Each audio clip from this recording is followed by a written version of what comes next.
Ryan Clark and Dan Orlovsky from ESPN's First Take on what a win might mean long-term for the Browns with Nick Mullens at quarterback.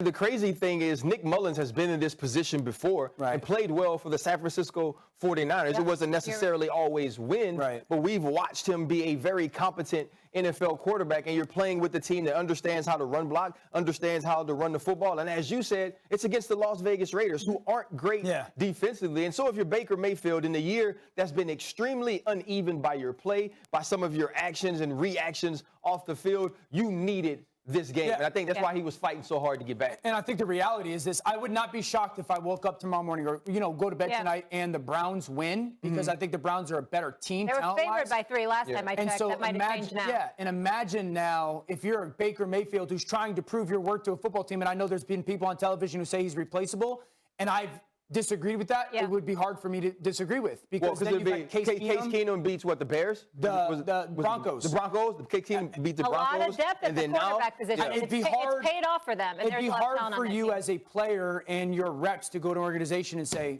this is your guy, when they could go, we got 2 guys who have done this, led us to a 2-0 victory. Yeah, you know what they'll say then? This is our guy for this price. Right. And D-Man, I've thought that pretty much all along. Baker Mayfield isn't going to be a $40 million a year guy. There is a spot in there that makes sense. I think the Browns feel they can win with him as a quarterback and win big with him. But I don't think there is a break the bank kind of contract on the horizon.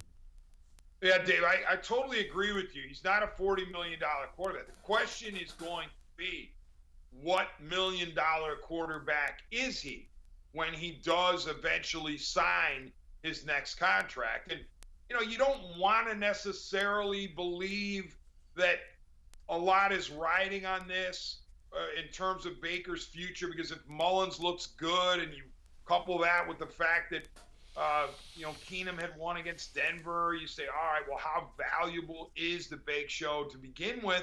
But when you don't have that contract extension signed, everything is on the table. You know what? And clearly Baker Mayfield has wanted to play through a lot of pain. He doesn't feel like and of course he wanted to be activated for this game too off of the illness list. He doesn't feel like he can just rest the rest of the way. You know what I mean? He doesn't think, well, I've made my case. I've done the best I can. I'm banged up. I'm going to get healthy the rest of the year, and my bank will be there at the end. I think part of it, he will never admit this publicly, nor should he, because all he's going to say is, I want to win. I'm a competitor. I just want to play. I don't care about the money. But in the back of the mind, with all of that money at stake, he's saying, I've got to play, and I have to put more evidence on tape, if you will, that I'm worthy of what I'm going to be asking for. And that's why it can be a sticky situation if, something like Nick Mullens comes out and plays well. But Baker's rooting for Mullens because he wants the Browns to win, because he wants the Browns in first place at the end of the night, so that perhaps when he comes back, he can put together a 3-game run by himself that carries the Browns into the playoffs. Yep.